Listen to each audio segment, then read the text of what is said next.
Hello बच्चों, मैं स्मिता बिजलवान स्वागत करती हूँ आपका आईसीटी वर्चुअल क्लासरूम में।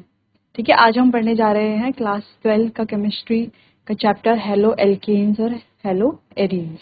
तो कल हमने पढ़ लिया था आधा कुछ। हमने इसका जो क्या होता है, स्टार्टिंग का जो चैप्टर होता है वो हमने पढ़ लिया था। स्टार्टिंग में क्या क्या होता है, कैसे कैसे हेलो एल्केन्स होते हैं, क्या होते हैं हेलो एल्केन्स और क्या होते हैं हेलो एरीन्स, ये हमने पढ़ लिया था।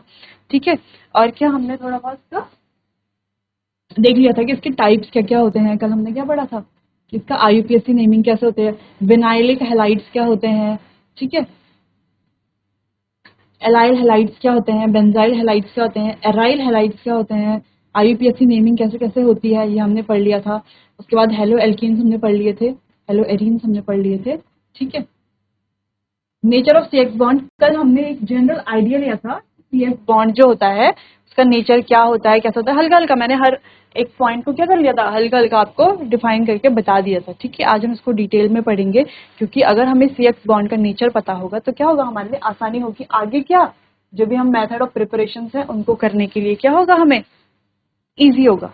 ठीक है, और जैसे कि हमें पता है कि ये क्या है, बहुत ही इंपॉर्टेंट चैप्टर है ऑर्गेनिक केमिस्ट्री का। ठीक है, यही नहीं पता होगा तो हम आगे रिएक्शंस कैसे करेंगे, और रिएक्शन बिना रिएक्शन के तो केमिस्ट्री है ही नहीं। क्योंकि केमिस्ट्री में सबसे ज्यादा इंपॉर्टेंट क्या है, रिएक्शंस सबसे ज्यादा इंपॉर्टेंट है।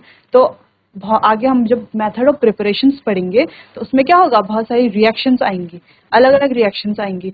तो उसमें क्या होगा, वो रिएक्शन, कुछ रिएक्शंस क्या होगा हमें याद करनी पड़ेगी, और कुछ रिएक्शंस क्या होगा हमें सीख के बार बार क्वेश्चन करके उनको क्या करना पड़ेगा, रिवाइज करना पड़ेगा। ठीक है, कुछ इक्वेशंस ऐसी होंगी, कुछ रिएक्शंस ऐसी होंगी जिनको क्या करना पड़ेगा, हमें लर्न भी करना पड़ेगा। ठीक है, रिवीजन भी करना पड़ेगा, साथ साथ क्वेश्चन भी करना पड़ेगा। तो आज हम क्या करेंगे, इसको डिटेल में पढ़ेंगे और आगे क्या करेंगे, क्वेश्चंस भी करेंगे, मेथड ऑफ प्रिपरेशन भी पढ़ेंगे। ठीक है, चलिए स्टार्ट करते हैं। हम पढ़ रहे हैं नेचर ऑफ सीएक्स बॉन्ड। ठीक है, सीएक्स बॉन्ड, अब पहले सीएक्स बॉन्ड क्या होता है, सी और एक्स, सी एक्स बॉन्ड क्या होता है, सी और एक्स बॉन्ड इस चीज से मिलके बना होता है सी एक्स बॉन्ड। यानी कि हम बोल सकते हैं कार्बन और हेलोजन के बीच का जो बॉन्ड होता है उसे क्या बोलेंगे हम, कार्बन हेलोजन को, मतलब बीच में जो बॉन्ड है जो उनको क्या करता है, आपस में क्या करता है, जोड़ता है, तो क्या बोलेंगे हम, सी एक्स बॉन्ड। ठीक है, अच्छा बॉन्ड क्या होता है वो तो हम सबको पता है कि बॉन्ड कैसे बनता है, इनके बीच में क्या हुई होगी, शेयरिंग ऑफ इलेक्ट्रॉन हुई होगी। ठीक है, इक्वल शेयरिंग इलेक्ट्रॉन से क्या बनता है हमारा, ये बन गया हमारा कौन सा बॉन्ड है, ये हमारा सिग्मा बॉन्ड है हमारा। सिंगल बॉन्ड को क्या बोलते हैं हम, सिग्मा बॉन्ड, डबल बॉन्ड को पाई बॉन्ड। ठीक है, पाई बॉन्ड में भी क्या होता है, एक सिग्मा और एक पाई। ठीक है, ये हो गया हमारा सिग्मा बॉन्ड और पाई बॉन्ड, तो हमें पता है बॉन्ड क्या होता है। ठीक है, अब हमें पढ़ना है कि जो कार्बन और हेलोजन के बीच का जो बॉन्ड होता है उसका नेचर क्या क्या होता है, क्या क्या नेचर होते हैं। ठीक है, अलग अलग तरह के नेचर। पहला होता है bond length increases, bond length increases. ठीक है, बॉन्ड लेंथ क्या, पहला क्या पॉइंट क्या बोल रहा है कि बॉन्ड लेंथ क्या होती है हमारी, इंक्रीज होती है। कैसे होती है भाई बॉन्ड लेंथ इंक्रीज, कल मैंने एक जनरल आइडिया दिया था कि क्या होता है कि जब हम डाउन जाते हैं एक ग्रुप में, अगर हमारे पास ये ग्रुप है फ्लोरीन, क्लोरीन, ब्रोमीन और आयोडीन। ठीक है, तो जब हम ग्रुप में नीचे जाते हैं तो क्या होता है, इनका साइज क्या होता है, इंक्रीज होता है। फ्लोरीन इतना होता है, क्लोरीन इतना होता है, ब्रोमीन इतना होता है, आयोडीन क्या होता है, उससे बड़ा होता है। ठीक है, तो आज हम पढ़ेंगे ये दोनों, यानी कि कार्बन और हेलोजन के बीच का जो बॉन्ड होता है उसकी बॉन्ड लेंथ कैसे होती है, इंक्रीज। ठीक है, अब देखो कार्बन तो हमारा साइज में इतना ही है। ठीक है, कार्बन का साइज तो इतना ही है। ठीक है, और फ्लोरीन का साइज, कार्बन तो हमारा क्या है, वहीं पर है। ठीक है, ये हो गया हमारा फ्लोरीन, क्लोरीन, ब्रोमीन और आयोडीन। ठीक है, तो कार्बन का साइज तो उतना ही है। ये फ्लोरीन, कार्बन क्या है, सब में हमारा सेम है। ये क्लोरीन थोड़ा बड़ा, ब्रोमीन और बड़ा, और आयोडीन और बड़ा। ठीक है, ठीक है, तो इसका, इसके न्यूक्लियस से इसके न्यूक्लियस के डिस्टेंस, इसके न्यूक्लियस से इसके न्यूक्लियस, न्यूक्लियस सबको पता है ना, न्यूक्लियस क्या होता है, एटम, इलेक्ट्रॉन्स क्या करते हैं एटम्स के आउटर शेल्स में क्या करते हैं, रिवॉल्व करते हैं, और बीच में क्या होता है उसका न्यूक्लियस। न्यूक्लियस में कैसा चार्ज होता है, पॉजिटिव चार्ज। इलेक्ट्रॉन्स क्या होते हैं हमारे, नेगेटिव चार्ज। ठीक है, इसके न्यूक्लियस से इसके न्यूक्लियस तक की डिस्टेंस, और इसके न्यूक्लियस से इसके न्यूक्लियस तक की डिस्टेंस। ठीक है, तो हम देख सकते हैं, क्या देख रहे हैं हम कि बॉन्ड की जो लेंथ है वो क्या हो रही है, इंक्रीज हो रही है। इसकी फिर इससे ज्यादा है, इसकी फिर इससे ज्यादा इसकी है, और इससे ज्यादा इसकी है, सबसे ज्यादा इसकी है। तो क्या देख रहे हैं हम इसमें, जो बॉन्ड लेंथ है हमारी वो क्या हो रही है, इंक्रीज हो रही है। ठीक है, तो हमें पता चल गया कि सी एक्स बॉन्ड का क्या होता है। जब एक कार्बन और हेलोजन का जो बॉन्ड बनता है तो उसमें बॉन्ड लेंथ क्या होती है, जब हम डाउन टू ग्रुप जाएंगे तो बॉन्ड लेंथ क्या होती है हमारी, इंक्रीज होती है। क्या होती है, इंक्रीज होती है। ठीक है, अब बॉन्ड लेंथ से ही समझते हैं आगे का भी। ठीक है, ठीक है, आगे देखते हैं अब बॉन्ड एनर्जी डिक्रीज। अब ये कह रहा है कि बॉन्ड की जो एनर्जी है वो डिक्रीज हो रही है, बॉन्ड एंथैल्पी डिक्रीज, एंथैल्पी। अब एंथैल्पी क्या होती है, एंथैल्पी क्या होती है, एंथैल्पी, बॉन्ड एंथैल्पी क्या बोलेंगे हम, बॉन्ड एंथैल्पी क्या होती है, क्या होती है बॉन्ड एंथैल्पी, यानी कि बॉन्ड को ब्रेक करने के लिए जो एनर्जी लगती है, किसी भी बॉन्ड को क्या ब्रेक करने के लिए जो एनर्जी लगती है उसे क्या हम बोलते हैं, बॉन्ड, उसकी क्या होती है, वही क्या होती है उसकी बॉन्ड एनर्जी। ठीक है, the energy required to break a bond, यानी कि एक बॉन्ड को ब्रेक करने के लिए जो एनर्जी लगती है उसी को क्या बोलते हैं, उसकी बॉन्ड एंथैल्पी। क्या बोलते हैं, बॉन्ड एंथैल्पी। ठीक है, एंथैल्पी एनर्जी बोल सकते हैं हम। ठीक है, तो जो ये बॉन्ड है हमारे पास, ये क्या है, बॉन्ड है। ठीक है, ये बॉन्ड है, हम दिख रहा है कि बॉन्ड क्या है, लंबे हो रहे हैं, मतलब बॉन्ड की लेंथ क्या हो रही है, इंक्रीज हो रही है। तो बॉन्ड की जो लेंथ है वो इंक्रीज हो रही है, तो इसका मतलब क्या है कि बॉन्ड क्या होगा, थोड़ा वीक होगा, होगा। जो बॉन्ड जितना लंबा होगा, जितना क्या होगा, बड़ा बॉन्ड होगा, ठीक है, जिस बॉन्ड की जितनी ज्यादा लेंथ होगी वो बॉन्ड को ब्रेक करना उतना इजी होगा कि नहीं होगा, होगा कि नहीं होगा। ये मैंने आपको कल भी बताया था कि जिस बॉन्ड की क्या होती है, लेंथ ज्यादा होती है, उसको ब्रेक करना क्या होता है, इजी होता है, यानी कि उसमें एनर्जी क्या होती है, कम लगती है, कम एनर्जी लगती है। ठीक है, अब जो बॉन्ड जितना पास होगा उसको ब्रेक करने के लिए एनर्जी उतनी ज्यादा लगेगी, लगेगी नहीं लगेगी। ठीक है, जैसे कि हम बोल सकते हैं कि दो दोस्त हैं, दो दोस्त क्या है, दो दोस्त हैं, दो दोस्त क्या दूर, एक दो क्या है, बहुत अच्छे दोस्त हैं, लेकिन एक दोस्त क्या है, बहुत दूर रहता है, और दो दोस्त जो है वो पास पास रहते हैं, उनके घर क्या है, पास पास में। तो जो दो दोस्तों के घर क्या है, पास पास में है, तो उन दोस्तों को ब्रेक करना क्या होगा, मुश्किल होगा, होगा, उनकी दोस्ती तोड़वानी क्या होगी, बहुत मुश्किल होगी, क्योंकि वो एक साथ रहते हैं, उनके बीच में तो गलत फहमियां भी नहीं हो सकती। ठीक है, बाकी जो दो दोस्त हैं वो क्या होते हैं, दूर दूर रहते हैं, एक दूसरे से क्या रहते हैं, भले ही वो अच्छे दोस्त हैं लेकिन क्या वो एक दूसरे से दूर रहते हैं, तो उनको ब्रेक करने के लिए क्या होगा, कम एनर्जी लगेगी, उनकी दोस्ती को तोड़ने में क्या हो सकता है, कम टाइम लग सकता है, लग सकता है कम टाइम। उसी तरीके से हम ये बॉन्ड एंथैल्पी को भी समझते हैं कि जिनकी बॉन्ड की लेंथ क्या होती है, ज्यादा होती है, उनको ब्रेक करने के लिए कम एनर्जी लगती है। ठीक है, और जिनकी बॉन्ड की लेंथ क्या होती है, कम होती है, नहीं नहीं, जिनकी बॉन्ड की लेंथ क्या होती है, ज्यादा होती है, उनको ब्रेक करने के लिए कम एनर्जी लगती है, और जिनकी बॉन्ड की लेंथ क्या होती है, कम होती है, उनको ब्रेक करने के लिए ज्यादा एनर्जी लगती है। यानी कि अगर हम देख रहे हैं डाउन टू ग्रुप जा रहे हैं तो क्या हो रहा है, हमारा जो बॉन्ड की जो लेंथ है, बॉन्ड की जो लेंथ है वो क्या हो रही है, इंक्रीज हो रही है। क्या हो रही है, बॉन्ड की लेंथ इंक्रीज हो रही है, तो बॉन्ड की जो एंथैल्पी है, बॉन्ड की एंथैल्पी यानी कि बॉन्ड को ब्रेक करने की जो पावर है वो भी क्या, वो क्या होगी, डिक्रीज होगी कि नहीं होगी, क्योंकि यहाँ पे ये क्या है, बॉन्ड बहुत बड़ा होगा तो यहाँ पे एनर्जी क्या होगी, कम होगी, क्योंकि यहाँ पे बॉन्ड छोटा है तो यहाँ पे एनर्जी थोड़ा ज्यादा लगेगी, यहाँ पे थोड़ा और ज्यादा लगेगी, और यहाँ पे सबसे ज्यादा एनर्जी लगेगी। ठीक है, तो ये हो गया, हम अगर इसका ऑर्डर लिखें तो क्या होगा, बॉन्ड लेंथ का ऑर्डर क्या होगा, बॉन्ड लेंथ का जो हमने लिखा है,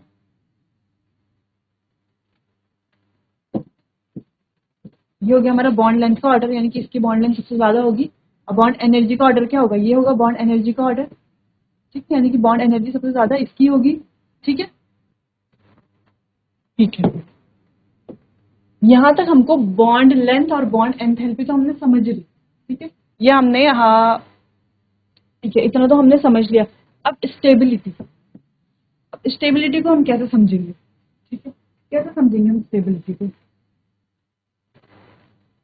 यानी कि जो दो दोस्त जिनकी हम बात कर रहे थे जो दूर दूर रहते हैं, तो उनके बीच में क्या होगा, स्टेबिलिटी भी क्या होगी, कम होगी, क्यों, वो क्या है, क्योंकि एक दूसरे से कहाँ रह रहे हैं, दूर रह रहे हैं, जो जितने पास रहेंगे उनके बीच की स्टेबिलिटी क्या होगी, उतनी ज्यादा रहेगी, रहेगी। तो ये दूर है, यानी कि स्टेबिलिटी का ऑर्डर भी क्या हो रहा है, डिक्रीज हो रहा है। क्या हो रहा है, स्टेबिलिटी का ऑर्डर भी डिक्रीज हो रहा है, यानी कि जितनी ज्यादा बॉन्ड लेंथ होगी जिस एटम की या दो मॉलिक्यूल की क्या होगी, जितनी ज्यादा क्या होगी बॉन्ड लेंथ होगी, उतने ही कम क्या होंगे, वो स्टेबल होंगे। ठीक है, जैसे कि सी आई की सबसे ज्यादा बॉन्ड लेंथ है तो वो उतना ही कम क्या होगा, वो उतना ही कम स्टेबल होगा। ठीक है, जिसकी बॉन्ड लेंथ जितनी कम है, यानी कि सी एफ, इसकी बॉन्ड लेंथ क्या है, ज्यादा कम है, यानी कि ये इतना ही ज्यादा क्या होगा, स्टेबल होगा। ठीक है, अब रिएक्टिविटी की बात करें, अगर हम इसी में ही अगर हम रिएक्टिविटी की बात करें तो देखिए मैंने क्या बताया कि जो दो दोस्त दूर रह रहे हैं, ठीक है, तो यानी कि इनके बीच की डिस्टेंस ज्यादा है, यानी कि इनके बीच की बॉन्ड लेंथ ज्यादा है। अब इसको इस तरीके से समझते हैं। ठीक है, जो दो दोस्त क्या हो रहे हैं, दूर रह रहे हैं, तो इनके बीच की क्या है, बॉन्ड लेंथ क्या है, ज्यादा है। ठीक है, तो इनके बीच की बॉन्ड एंथैल्पी क्या है, बॉन्ड एंथैल्पी कम है। ठीक है, तो इनके बीच की स्टेबिलिटी क्या है, स्टेबिलिटी भी कम है। तो जब इनके बीच में क्या है, स्टेबिलिटी भी कम है, क्या है, स्टेबिलिटी भी कम है, तो कोई तीसरा आ सकता है इनके बीच में आसानी से, दो दोस्त हैं, उनके दोस्ती कोई आराम से तुड़वा के कोई तीसरा उनके बीच आ सकता है, आ सकता है। तो इसका रिएक्शन किसी और से कर सकता है, ये भी रिएक्शन किसी और से कर सकता है, इसलिए क्या होता है, ये ज्यादा क्या होते हैं, रिएक्टिव होते हैं। जैसे जहां, और जो ऊपर वाला है, जो हमारा ये क्या है, सी और एफ बॉन्ड है, इसमें क्या होता है, ये बॉन्ड क्या है, आपस में पास पास है, तो इनके बीच कोई आ ही नहीं सकता। यहाँ पे रिएक्टिविटी के चांसेस क्या है, कम है, क्योंकि आपस में दोनों क्या है, जुड़े हुए हैं, इनकी दोस्ती को तोड़ना क्या है, बहुत ही मुश्किल है। ठीक है, तो यहाँ पे रिएक्टिविटी के चांसेस भी क्या है, बहुत कम है। तो रिएक्टिविटी भी क्या होगी, यहाँ पर सबसे कम होगी, सबसे कम रिएक्टिव ये होंगे, अगर हम सिर्फ इनकी बात करें। ठीक है, तो ये सबसे कम रिएक्टिव ये होंगे। तो इस तरीके से हमने देख लिया कि बॉन्ड लेंथ क्या होती है, इंक्रीज होती है, बॉन्ड एनर्जी क्या होती है, डिक्रीज होती है, बॉन्ड स्टेबिलिटी भी क्या होती है, डिक्रीज होती है, और रिएक्टिविटी क्या होती है, इंक्रीज होती है। क्या होती है, रिएक्टिविटी इंक्रीज होती है। ठीक है, ये हमने समझ लिया अच्छे से। ठीक है, इतना हमने समझ लिया। अब बारी आती है डायपोल मोमेंट की, जो कि एक बहुत इंपॉर्टेंट पार्ट है इस चैप्टर में। तो डायपोल मोमेंट, सभी साइंस वाले बच्चे हैं तो सब फिजिक्स में पढ़ चुके होंगे डायपोल मोमेंट। ठीक है, क्योंकि डायपोल मोमेंट तो पहले आ जाता है। ठीक है, तो सबने फिजिक्स में पढ़ ही लिया होगा डायपोल मोमेंट, लेकिन एक बार उसको यहाँ भी देख लेते, जिन्होंने फिजिक्स में नहीं पढ़ा वो लोग यहाँ भी उसको पढ़ सकते हैं। ठीक है, ठीक है, अब डायपोल मोमेंट क्या होता है, क्या होता है डायपोल, सी और एफ के बीच में क्या है, बॉन्ड है। ठीक है, कोई भी दो एटम आपस में किससे जुड़े हैं, बॉन्ड से जुड़े हैं बॉन्ड से। ठीक है, अब इसके पास भी उतनी एनर्जी है और इसके पास भी क्या है, उतनी एनर्जी, दोनों की क्या है, एनर्जी सेम है, दोनों की इलेक्ट्रोनेगेटिव बोले अगर हम, इलेक्ट्रोनेगेटिविटी। अच्छा, इलेक्ट्रोनेगेटिविटी क्या होती है, इलेक्ट्रोनेगेटिविटी तो हमने क्लास 11 में पढ़ी होगी, पीरियोडिसिटी वाले चैप्टर में हमने इलेक्ट्रोनेगेटिविटी पढ़ी होगी। इलेक्ट्रोनेगेटिविटी क्या होती है कि इलेक्ट्रॉन्स को, इलेक्ट्रोनेगेटिविटी क्या होती है,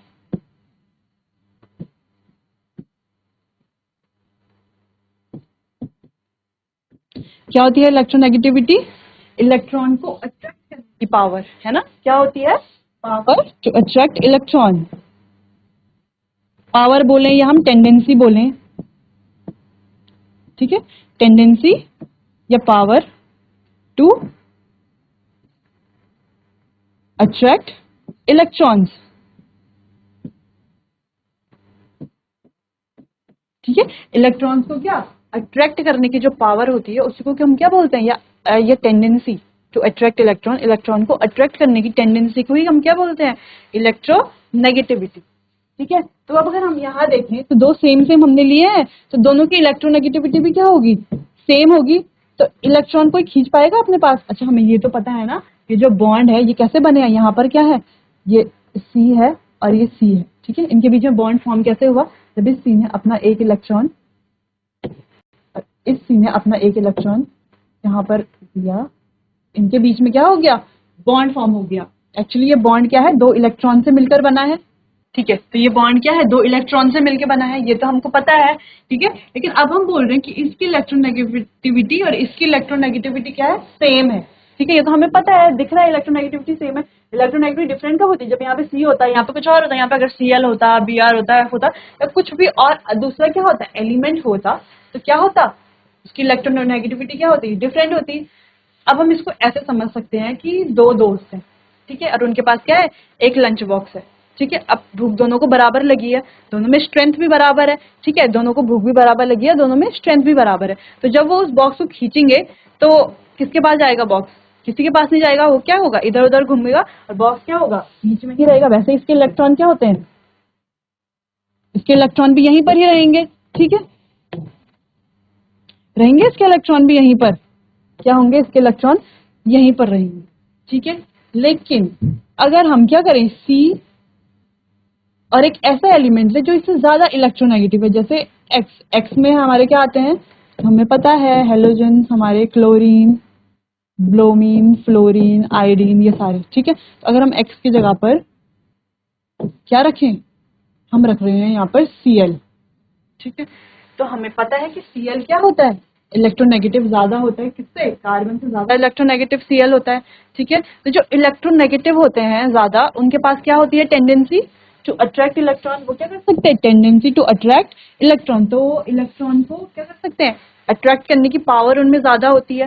ठीक है, तो यानी कि जो ये क्लोरीन है, ये इसके जो ये दो इलेक्ट्रॉन है, जैसे हमने अभी बताया कि बॉन्ड कैसे बना है, दो इलेक्ट्रॉन से मिलकर क्या बना है, हमारा बॉन्ड बना है। तो इसके जो ये बॉन्ड है, ये जो इलेक्ट्रॉन है, ये क्या होंगे, इसकी तरफ को क्या हो जाएंगे, हल्के हल्के क्या हो जाएंगे, शिफ्ट होने लग जाएंगे। ये इलेक्ट्रॉन क्या हो जाएंगे, जो इलेक्ट्रोनेगेटिव है उसके पास पावर है, वो अपनी तरफ इलेक्ट्रॉन्स को खींचेगा, तो ये इलेक्ट्रॉन्स क्या हो जाएंगे, धीरे धीरे इसकी तरफ शिफ्ट होने लग जाएंगे। अब ये जैसे इसकी तरफ शिफ्ट होने लग जाएंगे तो क्या होगा, जब ये इसके ऊपर क्या आ जाएगा, एक पार्शियल नेगेटिव चार्ज आ जाएगा। ठीक है, क्योंकि ये इलेक्ट्रॉन यहाँ पर शिफ्ट हो रहे हैं। ठीक है, तो ये इसकी इलेक्ट्रोनेगेटिविटी ज्यादा है, तो यहाँ पर क्या आ जाएगा, पार्शियल नेगेटिव चार्ज आ जाएगा। ठीक है, जो इलेक्ट्रॉन जहां से शिफ्ट हो रहे हैं वहां पर क्या आ जाएगा, एक पार्शियल पॉजिटिव चार्ज। अच्छा, इसको ऐसे लिखते हैं, ये हो गया डेल्टा, डेल्टा नेगेटिव, या ये हो गया डेल्टा पॉजिटिव। ठीक है, इसको डेल्टा नेगेटिव, डेल्टा पॉजिटिव वैसे क्या बोलते हैं, ये पार्शियल नेगेटिव, क्योंकि पूरा नेगेटिव चार्ज नहीं आया है, क्या आया है, पार्शियल नेगेटिव चार्ज आया, आधा, थोड़ा पार्शियल नेगेटिव, क्योंकि ये थोड़ा नेगेटिव हो गया ज्यादा। ठीक है, थोड़ा नेगेटिव चार्ज आ गया, इसमें थोड़ा इलेक्ट्रॉन दिए, पूरे इलेक्ट्रॉन नहीं दिए,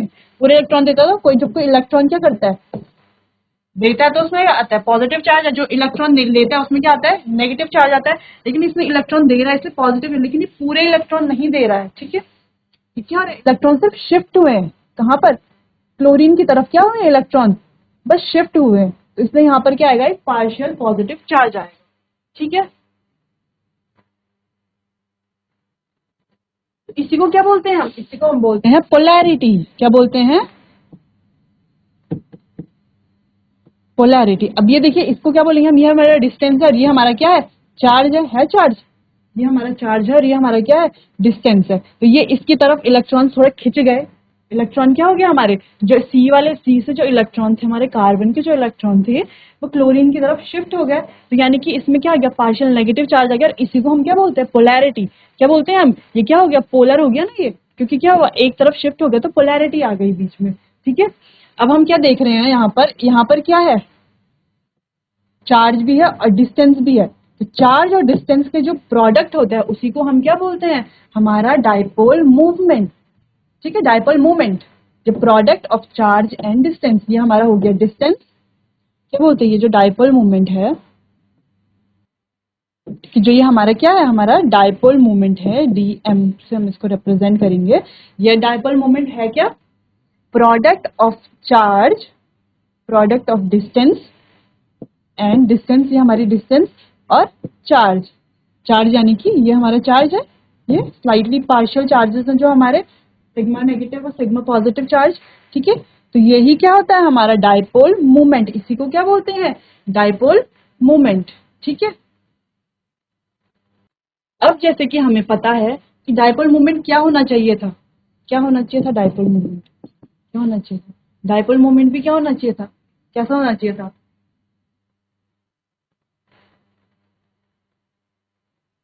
ये हमारा एक्सपेक्टेड ऑर्डर होना चाहिए था डाइपोल मूवमेंट का। रुकिए,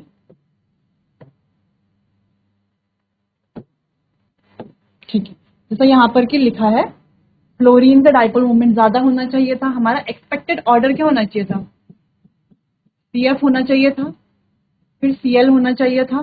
ठीक है, फिर हमारा CBr होना चाहिए था, फिर हमारा Ci होना चाहिए था। ये हमारा एक्सपेक्टेड ऑर्डर होना चाहिए था, कि ऑर्डर हमारा यही होना चाहिए था डाइपोल मूवमेंट का। ठीक है, जैसे कि हमने क्या किया, हमारे बॉन्ड लेंथ के ऑर्डर लिखा हमने, बॉन्ड एंथैल्पी का ऑर्डर, स्टेबिलिटी का ऑर्डर, रिएक्टिविटी का ऑर्डर, वैसे ही डायपोल मोमेंट का ऑर्डर भी क्या होना चाहिए था, ये होना चाहिए था, ये होना चाहिए था, लेकिन ये ऑर्डर नहीं होता। यहाँ पे थोड़ा सा चेंज आ जाता है, यहाँ पे चेंज आ जाता है। चेंज क्या आता है कि जो CCl का डायपोल मोमेंट होता है वो CF से ज्यादा होता है, बाकी तो ये सेम होंगे, ठीक है। जो CCl का डायपोल मोमेंट होता है वो क्या होता है, CF से ज्यादा होता है। अब वो क्यों होता है, उसका रीजन है कि इन CF bond charge is high, charge भले ही हाई है but the distance between charges is less, लेकिन जो चार्जेस के बीच की जो डिस्टेंस है वो क्या है, कम है, ठीक है। जब हमने एक्सपेरिमेंटल वैल्यूज देखी तो हमारा CCl का के जो था डायपोल मोमेंट वो क्या था, ज्यादा था CF से, ठीक है।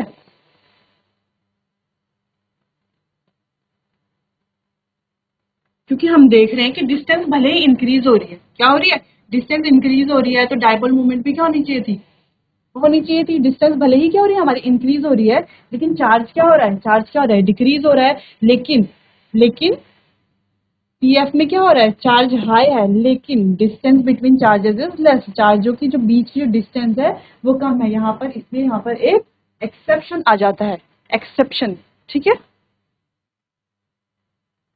ये आ जाता है हमारा एक्सेप्शन, ठीक है। तो हमने क्या पढ़ा, बॉन्ड लेंथ पढ़ा हमने, बॉन्ड लेंथ क्या होती है, कैसे इंक्रीज होती है, इधर को इंक्रीज होती है, किस बॉन्ड की इंक्रीज होगी, ठीक है। तो बॉन्ड लेंथ जब इंक्रीज होती है तो हमारी बॉन्ड एंथैल्पी क्या होती है, डिक्रीज होती है, ये भी हमने देख लिया। क्यों, जब बॉन्ड लेंथ इंक्रीज होती है तो बॉन्ड एंथैल्पी क्या होती है, डिक्रीज होती है, क्योंकि जितना ज्यादा क्या होगा हमारा जो बॉन्ड के बीच में जितना ज्यादा डिस्टेंस होगा उसको ब्रेक करना उतना ही क्या हो जाएगा, उतनी ही कम एनर्जी लगेगी उसको ब्रेक करने में, ठीक है। इसलिए हमारी जो बॉन्ड एंथैल्पी होती है वो क्या हो जाती है, डिक्रीज हो जाती है। जब हम एक ग्रुप में, इस ग्रुप में, किसमें, सिर्फ स्पेशली इस ग्रुप की बात हो रही है, इसमें क्या हम आते हैं, डाउन टूवर्ड्स ग्रुप आते हैं, ठीक है, टॉप टू बॉटम में आते हुए।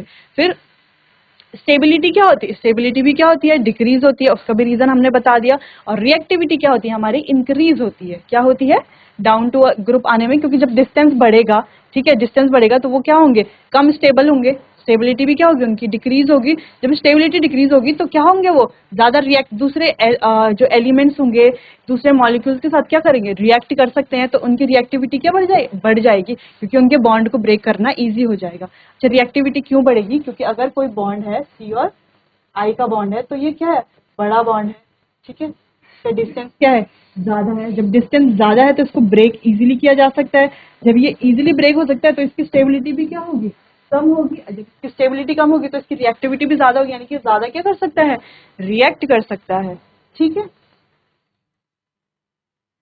ठीक है, तो आप लोगों को समझ आ गया होगा कि nature of CX bond, C और X यानी कि कार्बन और हेलोजन के बीच का जो बॉन्ड है, ठीक है, कार्बन और हेलोजन के बीच का जो बॉन्ड है उसमें bond length, bond enthalpy, stability और रिएक्टिविटी, और जो सबसे इंपॉर्टेंट हमने आज पढ़ा, डायपोल मोमेंट, ठीक है।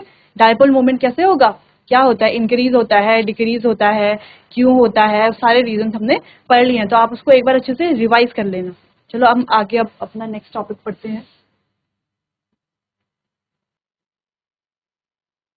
तो अब हमारा नेक्स्ट टॉपिक है method of preparation of haloalkanes. तो हेलो एल्केन्स को प्रिपेयर करने का मेथड क्या क्या होता है, तो पहला मेथड जो हम क्या करते हैं, वाइडली यूज करते हैं, वो है अल्कोहल, ठीक है। अब अल्कोहल से कैसे करेंगे हम, देखिए कोई भी, ये एल्काइल ग्रुप है। अब अच्छा, एल्काइल ग्रुप क्या होता है, ROH हम ले लें, कोई भी ROH, आर और एल्कोहल, आर क्या हो गया, आर होता है हमारा एल्काइल ग्रुप। एल्काइल ग्रुप क्या होता है, क्या होता है एल्काइल ग्रुप, बताइए क्या होता है एल्काइल ग्रुप, क्या होता है, क्यों लिख रहे हैं हम एल्काइल ग्रुप, क्यों लिख रहे हैं एल्काइल ग्रुप, क्योंकि एल्काइल ग्रुप के अंदर हमारा, हम CH3 लिखें, ठीक है, या हम CH3 CH2 लिखें, CH2 CH3 लिखें,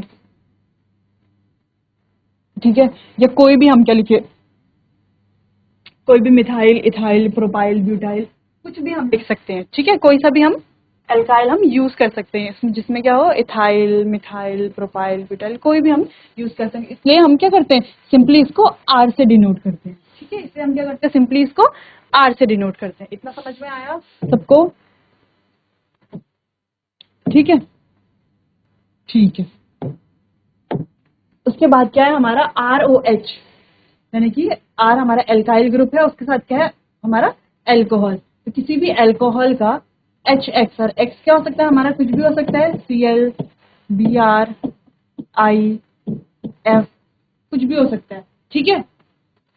जब हम रिएक्शन करेंगे तो क्या होगा हमारा, R के साथ X आ जाएगा और OH से हम इससे मिलकर क्या बन जाएगा हमारा, वाटर। तो मेन हमारा क्या बन गया, हेलो एल्केन यहाँ पर बन गया। दूसरा रिएक्शन जब हम H2SO4 के साथ कराते हैं, अच्छा ये जो हम है, ये जो हमारा ये कैटलिस्ट है इसके ऊपर, ये ZnCl क्या है, ZnCl2। अच्छा, तो ZnCl2 जो है, ये जो एनहाइड्रस क्या होता है, ये जो एनहाइड्रस ZnCl2 है, जो रिएक्शन देते हैं, इस रिएक्शन को हम क्या बोलते हैं, ये हम ल्यूकास, ये हम क्या ल्यूकास टेस्ट में भी पढ़ते हैं। ल्यूकास टेस्ट जो आगे हमारा क्या है, एल्कोहल वाला चैप्टर है, उसमें हम क्या पढ़ेंगे, इसको डिटेल में पढ़ेंगे, ये वाली रिएक्शन। तो इस रिएक्शन को अच्छे से याद कीजिए, क्योंकि ये रिएक्शन हम आगे भी पढ़ेंगे एल्कोहल वाले चैप्टर में। वहां पर ये ल्यूकास टेस्ट नाम क्या, इसका पूरा मैकेनिज्म हम अच्छे से वहां पर क्या करेंगे, इसको डिस्कस करेंगे, ठीक है। अभी फिलहाल के लिए हम ये देख रहे हैं कि किसी भी क्या एल्काइल, ये है एल्कोहल, वहां पर क्या हम HCl डालें, अगर हम HCl लें, ठीक है, HCl इन प्रेजेंस ऑफ क्या, एनहाइड्रस ZnCl2। ZnCl2 क्या करता है, इसमें एक कैटलिस्ट की तरह एक्ट करता है, क्या करता है, एक कैटलिस्ट की तरह एक्ट करता है, ठीक है। कैटलिस्ट का काम क्या होता है, कैटलिस्ट का काम क्या होता है, रिएक्शन को इजीली क्या स्पीड अप करवाना। रिएक्शन को क्या करता है, स्पीड अप करवाता है, थोड़ा जल्दी करवाता है, ठीक है। तो इससे हमारा क्या होता है, कैटलिस्ट हम यूज करते हैं, इसमें ZnCl2 कैटलिस्ट यूज करते हैं, हमारा हेलो एल्केन बन जाता है, ठीक है। ये वाली रिएक्शन तो इजी थी। वैसे ही किया, जब हम NaBr के साथ के H2SO4 डाल के रिएक्शन करते हैं तो भी क्या बन जाता है हमारा, बन गया हमारा हेलो एल्केन, ठीक है। साथ साथ क्या बनते हैं, हमारे बाई प्रोडक्ट भी बनते हैं। बाई प्रोडक्ट बनते हैं। बाई प्रोडक्ट तो आपको याद कर लेने हैं कि क्या क्या, किससे क्या क्या बाई प्रोडक्ट बनते हैं, लेकिन मेन आपको याद करना है कि जो हमें मेन प्रोडक्ट बनाना है वो याद करना है। कुछ बच्चे होते हैं रिएक्शन लिख देते हैं और जो हमारा मेन प्रोडक्ट है वो ही नहीं लिखते और बाई प्रोडक्ट लिख देते हैं। हम मेन प्रोडक्ट लिखना भूल जाते हैं, उसको गलत कर देते हैं। तो नहीं, आपको मेन प्रोडक्ट क्या करना है, सही से लिखना है, जो हमें बनाना है आपका फोकस उसमें होना चाहिए, ठीक है, कि हमें क्या बनाना है, ठीक है। अगली रिएक्शन है ROH के साथ जब हम PCl3, इस रिएक्शन को यहाँ पर देखते हैं। ROH के साथ हम क्या करें, PCl3 का रिएक्शन करा रहे हैं, तो क्या बन रहा है हमारा, RCl प्लस H3PO3, ये बन रहा है हमारा, ठीक है। अच्छा, ये रिएक्शन क्या बैलेंस नहीं है, तो इसको बैलेंस करेंगे, अब 3 यहाँ पर आ जाएगा, एक 3 यहाँ पर आ जाएगा, ठीक है। तो अब ये क्या होगा, हमारी रिएक्शन बैलेंस हो गया। अच्छा, आपको ये बस ये याद रखना है और ये याद रखना है, ठीक है। अच्छा, आपको एक इजी वे में बता देती हूँ, ROH की रिएक्शन होगी किससे, एनहाइड्रस ZnCl2 की प्रेजेंस में होगी। किससे हो सकती है, HCl से हो सकती है, ठीक है। कंसंट्रेटेड क्या, कंसंट्रेटेड HCl से हो सकती है। नंबर 2 PCl3 से हो सकती है। नंबर 3 PCl5 से हो सकती है। और नंबर 4 जो हमारा सबसे इंपॉर्टेंट है, जो वाइडली यूज होता है, क्या होता है सबसे ज्यादा यूज कौन सा होता है हमारा, तो ये वाला है, SOCl2, ठीक है, SOCl2। तो SOCl2 क्या होता है हमारा, वाइडली यूज होता है, सबसे ज्यादा हम क्या करते हैं, ज्यादातर किस चीज को यूज करते हैं, SOCl2 को ही यूज करते हैं। तो SOCl2 से कैसे बनेगा, एल्कोहल आया हमारा, SOCl2 हमारा ये बन गया और हमारी SO2 गैस और HCl गैस निकल गई वहां पर से, ठीक है, ठीक है, ठीक है। इतना समझ आया। तो इनमें से जो मेन रिएक्शंस हैं वो हमें याद रख लेनी है, ठीक है, जो कि मैंने आपको बताया, ROH, ठीक है, क्या हुआ यहाँ पर, एनहाइड्रस ZnCl2, ठीक है। तो पहला क्या हमारा, अगर हम कंसंट्रेटेड HCl से रिएक्शन करा रहे हैं, ठीक है, कंसंट्रेटेड HCl। दूसरा हमारा क्या क्या बताया, PCl5 से करा रहे हैं रिएक्शन, कराई हमने यहाँ पर PCl5 से रिएक्शन कराई, क्या मिला हमें, RCl, POCl3 और HCl मिल गया यहाँ पर, ठीक है। ये वाली रिएक्शन तीसरी PCl3 जो हमने अभी करी रिएक्शन PCl3, यहाँ पे बैलेंस करना पड़ता है, यहाँ पे जो हमारा H3PO3 हमारा बाय प्रोडक्ट निकलता है, फिर हम क्या करते हैं, रिएक्शन को बैलेंस करते हैं। अच्छा, रिएक्शन, कोई भी रिएक्शन करने के बाद एक बार रिएक्शन को चेक जरूर करना है कि वो बैलेंस है या नहीं है। ठीक है, कभी कभी क्या होता है, हम प्रोडक्ट बना देते हैं, रिएक्शन कर देते हैं, लेकिन वो बैलेंस नहीं होती। ठीक है, तो उसको बैलेंस करना भी जरूरी है। तो यहाँ पर ये देख लीजिए, अगला है हमारा, अगला जो सबसे इंपॉर्टेंट है वो है SOCl2। सबसे ज्यादा यूज होता है हमारा SOCl2। अच्छा, जो हमारा SOCl2 है उसको क्या बोलते हैं आप, डार्टन्स मेथड भी बोलते हैं। क्या बोलते हैं, DARZENS, डार्टन्स मेथड भी बोलते हैं। क्या बोलते हैं, डार्टन्स मेथड। जो ये SOCl2 है हमारा, जो ये वाली हमारी जो रिएक्शन है, ये क्या हमारा बेस्ट मेथड होता है। क्या होता है हमारा बेस्ट मेथड होता है, जो हम ज्यादातर लेबोरेटरी में यूज करते हैं अल्कोहल की प्रिपरेशन करने में। क्योंकि बाकियों में अगर हम देखें तो क्या आ रहा है, कुछ ना कुछ रेजिड्यू, जो हमारा क्या है बाय प्रोडक्ट है, वो बन रहा है, बन रहा है, बन रहा है, बन रहा है। ठीक है, लेकिन ये वाली रिएक्शन एक ऐसी रिएक्शन है जहां पर क्या हो रहा है, यहाँ पर क्या होता है, गैस भी क्या हो जाती है, इवेपोरेट, ये भी क्या हो जाता है, इवेपोरेट। दोनों क्या हो जाते हैं, इवेपोरेट। सिर्फ और सिर्फ बचता है हमारे पास हेलो एल्कीन। ठीक है, सिर्फ और सिर्फ बचता है हमारे पास हेलो एल्कीन। इसलिए हेलो एल्कीन बनाने का ये बेस्ट मेथड है, क्योंकि इसमें ज्यादा बाय प्रोडक्ट नहीं बनता, हमारा अच्छे से प्रोडक्ट बन जाता है। ठीक है, ठीक है, आगे देखते हैं। आगे देखते हैं जो थायनिल क्लोराइड। थायनिल क्लोराइड क्या होता है हमारा, थायनिल क्लोराइड होता है ये SOCl3। ठीक है, तो Cl2। ठीक है, तो क्या है, SOCl2 हमारा थायनिल क्लोराइड जो है, क्या लिखा है, thionyl chloride is preferred because the other two product are escapable gases. यानी कि हमें क्या बोल रहा है कि जो थायनिल क्लोराइड है वो प्रेफर्ड किया जाता है, ज्यादातर प्रेफर्ड किया जाता है। क्योंकि क्योंकि जो उसके जो बाय प्रोडक्ट में जो दो चीजें बन रही, दो प्रोडक्ट बन रहे हैं, SO2 और HCl, वो क्या है, एस्केपेबल गैसेज है। यानी कि वो क्या हो जाती है, एस्केप हो जाती है। एस्केप होना यानी कि गायब हो जाना, इवेपोरेट हो जाती है वो। ठीक है, इसलिए ये मेथड क्या है, बहुत ही ज्यादा प्रेफर्ड मेथड है लेबोरेटरी में। अगला है the order of reactivity of alcohol with a given hello acid is 3 degree, 2 degree, 1 degree. So the reaction of primary and secondary alcohol with HX require the presence of catalyst ZnCl2. With tertiary alcohol, the reaction is conducted by simply shaking the concentrated HCl at room temperature. ठीक है, ये वाली ये तो पहली reaction से जो हमने रिएक्शन करी, वहां पर ये बता रहा है। ठीक है, कौन सा कैटलिस्ट हमने, ZnCl2। अच्छा, ये वाला जो पॉइंट है, इस पॉइंट को हम अल्कोहल चैप्टर में जब हम ल्यूकास टेस्ट पढ़ेंगे, क्या पढ़ेंगे, जब हम ल्यूकास टेस्ट पढ़ेंगे वहां पर क्या करेंगे, एलैबोरेट करेंगे और ज्यादा डिस्कस करेंगे। ठीक है, यहाँ पर अभी तो हमने यहाँ पर पढ़ लिया। ठीक है, यहाँ पर पढ़ लिया कि क्या होता है, हमारा हेलो एल्केन बन जाता है, वाटर यहाँ पे क्या होता है, इसका बाय प्रोडक्ट होता है H2O। ठीक है, आगे नेक्स्ट पॉइंट पढ़ते हैं। The above mention is not applicable for the preparation of aryl halides. अब हमें एराइल हैलाइड्स तो पता है क्या होते हैं। ठीक है, जो एराइल हैलाइड्स के लिए क्या होती है, ये जो मेथड है वो एप्लीकेबल नहीं है, because the carbon oxygen bond is phenol has the partial double bond character and is difficult to break. ठीक है, क्योंकि क्या होता है उसमें डबल बॉन्ड कैरेक्टर आ जाता है, जिस वजह से वो क्या होता है, ब्रेक करने में डिफिकल्ट होता है। जैसे कि अब मैं आपको इसको समझाती हूँ डिटेल में।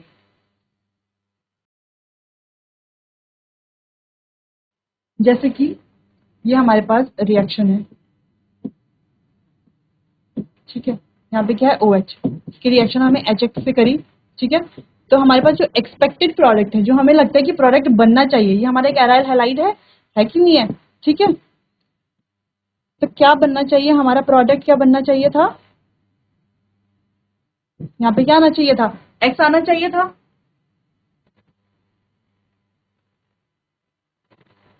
आना चाहिए था X, लेकिन ये गलत है, ये होता ही नहीं है रिएक्शन में। क्योंकि जब हम देखें, जो हमारे पास क्या है, ये ऑक्सीजन OH, ऑक्सीजन में क्या होते हैं, हमारे लोन पेयर्स होते हैं। लोन पेयर क्या होते हैं, जब हम इसका क्या बनाते हैं, रेजोनेटिंग स्ट्रक्चर बनाते हैं। जब हम इसका क्या बनाएंगे, रेजोनेटिंग स्ट्रक्चर बनाएंगे, तो क्या होता है उसके बाद हमारे पास जो ये डबल, ये जो ये है लोन पेयर, ये यहाँ पर आएंगी। ठीक है,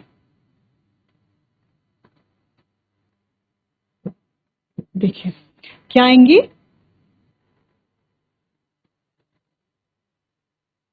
ठीक है, ये क्या होगा, लोन पेयर यहाँ पर आएगा और ये बॉन्ड उठकर यहाँ पर चला जाएगा, ठीक है, तो ये लोन पेयर उठकर यहाँ पर आ गया, ठीक, ठीक है, ये बॉन्ड ये वाला डबल बॉन्ड यहाँ आ गया और ये क्या हो गया, ये यहाँ पर आ गया, ठीक है, ये क्या बन गया हमारा रेजोनेटर की स्ट्रक्चर, यहाँ पे क्या आ गया, डबल बॉन्ड आ गया। तो अब हम क्या नहीं कर सकते, इसकी फर्दर रिएक्शन नहीं कर सकते।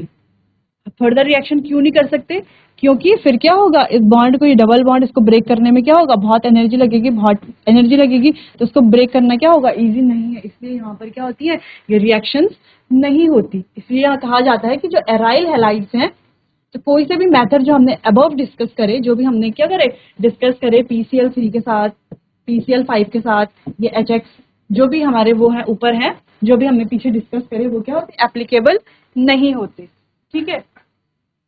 बाकी अगला पॉइंट ये हम कल डिस्कस करेंगे, बाकी आगे और method of different method of preparation hello alkene के हम आगे कल पढ़ेंगे, ठीक है। अभी तक आप इसको देख लीजिए, कोई भी डाउट हो तो आप कल पूछिएगा। Okay, thank you.